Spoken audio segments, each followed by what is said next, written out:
So our next exercise kind of carries on from the previous one in many ways. So it begins crossways like this, what's sometimes now called the cage in MMA, where you put your forearm on someone's neck, but you don't usually see in MMA this kind of Yiquan principle where you can just release force into the neck. I'm not sure, it might even be illegal in MMA, I don't know. Someone let me know if you know. Because it's a really useful technique, because you see it all the time where they block like this and they've got their forearm on the neck or across the throat, something like that as a block, but you very rarely see them just push into that, which you think would be, you know, in each one it's absolutely bread and butter move. Anyway, so you've got this, but last time we went like this, and this time we just want to go like this and take it all the way to all the way down like this and all the way up for the exercise, so you get a full range of movement on it.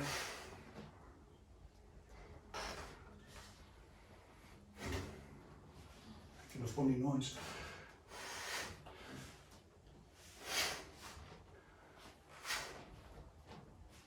All the way like this, and the same the other way, so start quite high and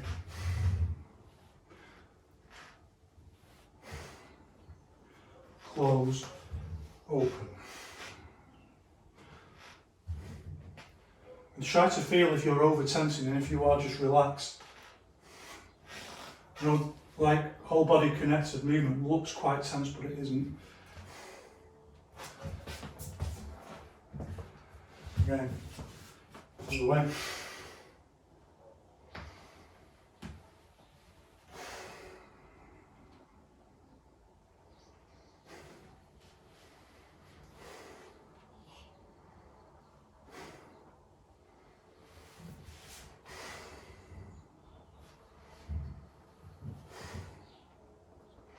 You get the idea.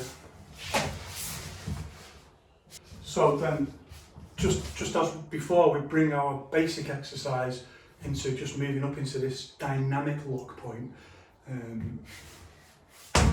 So just to recap, if people haven't seen me talking about that, the idea of a lock point where you stop, and then the idea of a dynamic lock point or an impact point is actually more of a movement wave, like there's just in the middle of the move, there's if you can see that, there's just a point where everything just kind of goes a little bit more solid. It doesn't tense as such, but you want that combination of a slightly more solid structure and also the flow of movement to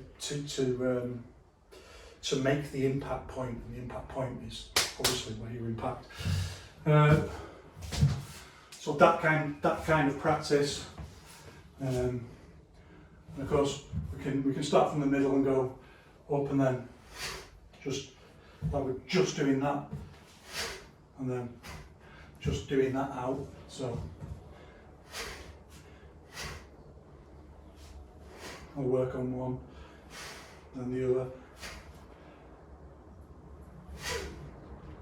Just like pushing into the bag a little bit, into the ball a little bit, and then just pushing in a little bit that way. Like you would just take off the top bit like that if you could slice it.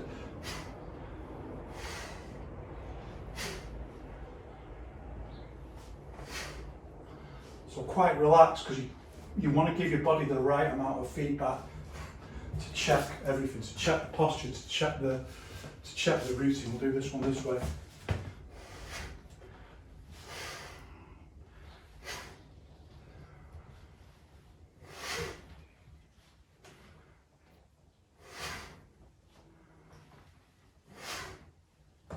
Then again, we bring up this kind of intermediate far release, so we're not using full force. We don't want to use full force. There's no point in doing that until you're confident that you can get the movement right. This is about training progression, being diligent, not jumping too far ahead. If you can jump ahead, obviously. But for everyone like me who's a bit dull, you've got to take it. Training progression, step by step. This is what I've done. Diligent, step by step by step. Diligent practice, and it just all comes together. So we're in our flow, and then we're just hit, Farley, not full power. Now this way, just like this kind of, and this kind of.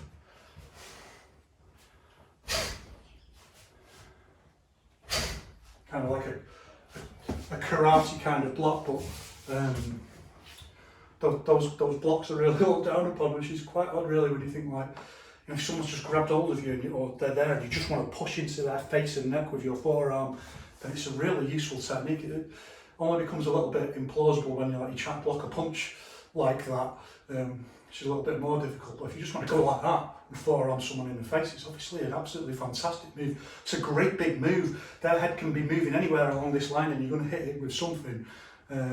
It's defensive and attacking at the same time, so really good moves. I've got a lot of time for karate, I have to say.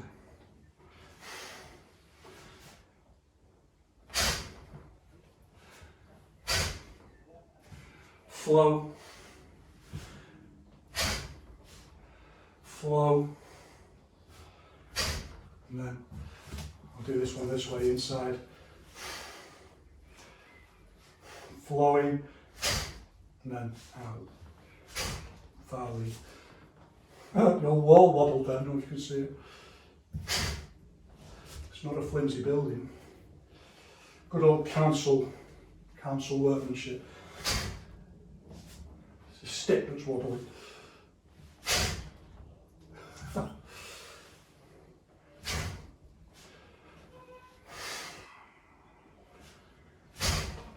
This isn't training for push hands, but when you come to do push hands, these skills will be really useful if you develop them. And it's better to train them like this than it is to train them in push hands and then bring them into push hands and then bring them into sparring and grappling and stuff like that.